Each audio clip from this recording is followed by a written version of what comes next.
आत्मीय भाइयों और बहनों, आपको पुस्तक विवेक की कसौटी पढ़कर सुना रहे थे। आइए सुनते हैं विवेक और स्वतंत्र चिंतन। पृष्ठ 11 से गायत्री मंत्र के ही अक्षर की व्याख्या। साथियों, आधुनिक संसार में स्वतंत्र चिंतन का बड़ा महत्व है। प्रायः अन्य देशीय लोग भारतीयों पर अंधविश्वास का दोष लगाया करते हैं, पर यह त्रुटि हमारे देश में पिछले कुछ 100 वर्षों के अंधकार काल में ही बढ़ी है। अन्यथा वैदिक साहित्य तो स्पष्ट रूप से स्वतंत्र चिंतन का समर्थन करता है, क्योंकि बिना स्वतंत्र चिंतन के विवेक जागृत नहीं होता और इसके बिना अनेक मार्गों में से अनुकूल श्रेष्ठ मार्ग का बोध हो सकना संभव नहीं। दूसरों का अनुगमन करते रहने में कुछ सुविधा अवश्य जान पड़ती है, पर उसने साध्वी उन्नत का मार्ग अवरुद्ध है।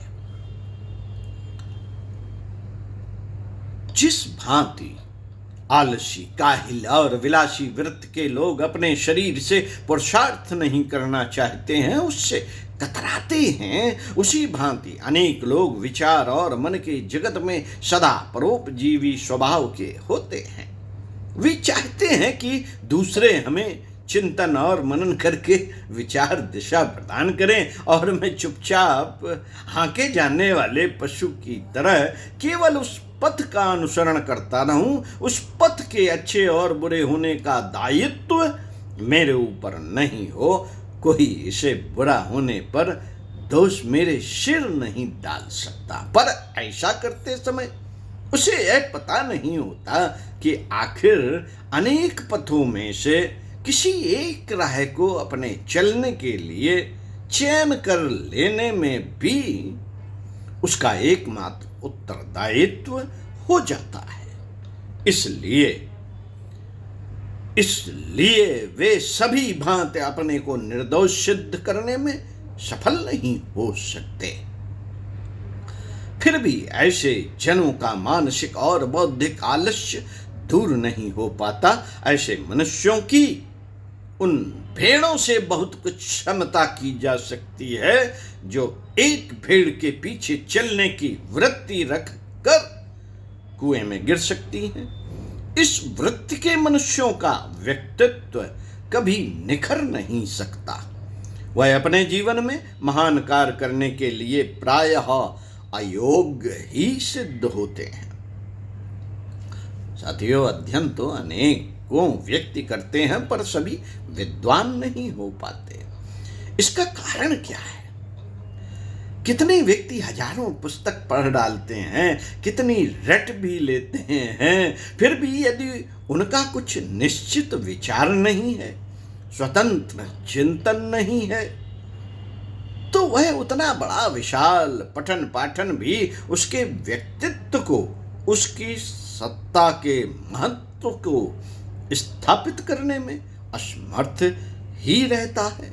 जबकि एक स्वतंत्र चिंतक और मननशील व्यक्ति अपने थोड़े से अध्ययन के सहारे समाज और राष्ट्र में अपना एक विशिष्ट व्यक्तित्व निर्मित कर लेता है। साथियों, जिस भांति शरीर से उत्पन्न शिशुओं को मनुष्य अपनी संतान मानकर उसे स्नेह और प्यार देते हैं, उसके जीवन को विकसित उत्कर्ष भरा बनाने के लिए यथासंभव प्रयत्न करते हैं, उसी भांति यदि हम अपने स्वतंत्र विचारों को सम्मान और स्नेह दे सके तो वे साधारण जैसे प्रतीत होने वाले विचार ही हमारे व्यक्तित्व को एक ऐसे विशेष रूप में गढ़ डालते हैं जिस भांति हम अपनी संतान को अपना रंग रूप प्रदान करते हैं। ऐसा नहीं करके यदि हमने केवल दूसरों के विचारों से अपने स्मृति भंडार को भरकर उसे सदा दूसरों का ही बनाए रखा। अन्न की भांति खा और पचाकर उसे रक्त की भांति अपने विचार का अंग नहीं बना लिया, उसका उपयोग नहीं किया, व्यवहार में चरितार्थ नहीं किया, तो हमारे वे सारे अध्ययन हमारे लिए केवल बोझ ही बनते हैं, हमारी शक्ति को नष्ट ही करते हैं, पुष्ट नहीं करते, पुष्ट नहीं करते। इसलिए यदि हमें केवल भारवाही पशु न बनकर मानव बनने की अभिलाषा है, तो जिस वस्तु की हमें जिज्ञासा हो उसे दूसरों से सुनकर जानकर एवं अध्ययन करके ही निश्चित न हो जाए, वरन वह ज्ञान यदि हमारे अंतरात्मा को स्वीकार है तो उसे अपने अंग अंग में उतर जाने दें, अपने मन वाणी और व्यवहार को उससे ओतप्रोत हो जाने दें। इसी का नाम स्वतंत्र चिंतन और मनन है, अन्यथा वह सत्वहीन है, कागज का फूल मात्र है। जिस भांति मां का दूध पीकर, शस्य श्यामला भूमि का अन्न खाकर, जल पीकर, प्रकृति देवी से अन्य खाद्य ग्रहण कर हमारे शरीर पुष्ट होते और बढ़ते हैं, उसी भांति प्रत्येक व्यक्ति के मूलगत विचारों की भी दशा है। वह अपने परिपोषण के लिए सभी दिशाओं से पोषक तत्व ग्रहण कर बढ़ता जाता है, पर उन तत्वों में ही अपने को खो नहीं देता। जिसने अपने को उसी में खोया वह फिर किसी वृक्ष या व्यक्ति नहीं बनता, वह फिर कोई वृक्ष या व्यक्ति नहीं बनता, वरन स्वयं भी खाद बन जाता है और उसे चूस कर अनुयायी बनाकर दूसरे कहते हैं और दूसरे बढ़ते हैं और विकास करते हैं। अपने विचारों को निश्चित और विशिष्ट स्वरूप देने के लिए उसे वाणी और लेखन के द्वारा प्रकट करते रहना चाहिए। पुनः अभिव्यक्ति वाणी और लेखन का अनुशीलन कर उसे परमार्जित और परिष्कृत बनाते जाना चाहिए। ऐसा अभ्यास करते करते वह विचार हमारे आचरण में संक्रमित होने लगते हैं और एक दिन हम स्वयं उस विचार के मूर्तिमान स्वरूप बन जाते हैं। यह है